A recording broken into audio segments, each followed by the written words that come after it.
Welcome to Comfy Africa number 2. So, before we all get nervous, I did 3 songs. They are called A Better Life Awaits, I Won't Give Up on Myself, and I Touch Spirits. Before we go any deeper than that, I am okay. I am fine. I am good.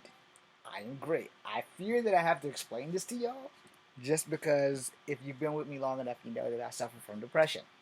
However, I have not had a super bad moment, even though in A Better Life Awaits, I touch on some serious shit, like swallowing bullets and shit. And if you haven't been on that road, please don't get on that road. If you have been on that road, I hope you are man enough like myself to get help. Alright? I got help. I have a doctor. Don't worry. Dr. Bishop, if you happen to be watching this, I'm good. Thank you for everything you've done for me. Everything.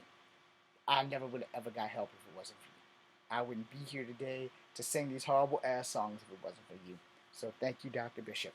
Now, for everybody else, here's why a lot of my songs sound horrible. I can't sing. Didn't see that coming, right? Yeah, I can't sing worth shit. But all of my songs come from hurt. Except the happy songs. The happy songs don't come from hurt. The happy songs come from possibilities. A Better Life Awaits is the fact of a possibility. If I keep at this, a better life awaits. If I keep making videos for 371 people, a better life awaits. If TikTok doesn't go away, the 2,040 people, I have a better life awaiting. If Instagram doesn't go away, I have a better life awaiting.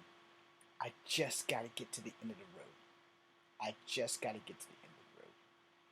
Not giving up on myself. Everyone has given up on me. I've been in this business for 20 fucking years and haven't gotten any acting work outside of the shit that I do for myself. Working on it. But if I give up, if I fucking give up, 20 years for nothing. For nothing. Fuck that shit. I gotta get to the end of the road. I gotta get to the end of the road. You know what, I should write that, but they already have a song about the end of the road, so I'll have to call it something else. Maybe the end of the journey. I don't know. But if I write a song about that, I'll let you guys know. What the hell was the other one? I Can Touch Spirits. Okay, so this one's a little bit creepy, but we're gonna tell you guys that because I give you 99.9. Sometimes I give you the whole 1,000. I can only give you 99.9 on this for the simple fact that who the fuck's gonna believe me anyway? Alright? Who's gonna believe it? No one. So I Can Touch Spirits. That's complicated as fuck, but real. Alright? So when I was a kid, I was plagued by sleep paralysis. At least that's the scientific name for it. No, we never went to a doctor because I never told anybody. But it really was this thing called the Witch Rider. I don't want to freak y'all the fuck out. Yes, I do believe in the Witch Rider. And before anybody says, how can you believe in the Witch Rider? If you can believe in God, something you can't see but you know it exists, why can't other malevolent or benevolent or evil things exist too?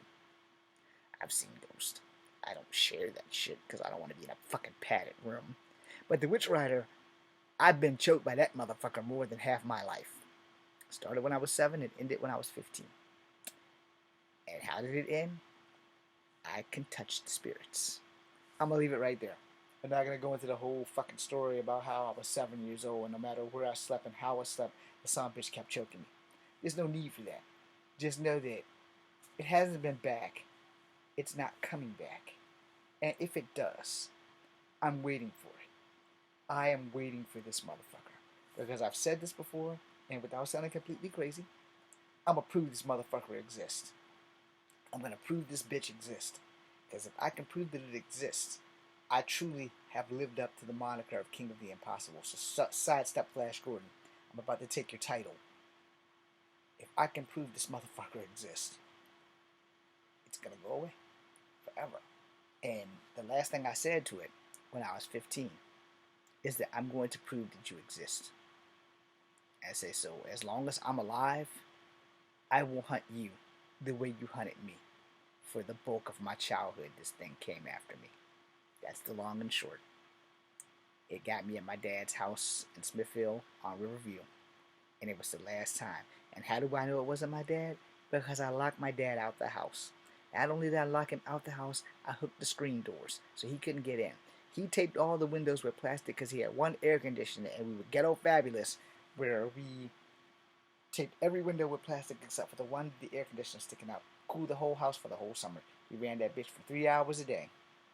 When he got home from lunch, he'd run it. When he'd get home from lunch, well, from work, he'd cut the bitch off. As long as we kept the doors closed, never had to cut the bitch back on. I miss my father. And in a week or two, whenever the 24th of March comes, that is his death day. His birthday is April the 30th, not the 31st, as I always thought when I was a kid, because there's only 30 days in April. But anyway, thank you guys for watching. I'm Echo Fan Grey Wolf. This is Kung Fu Havoc number 2. Be seeing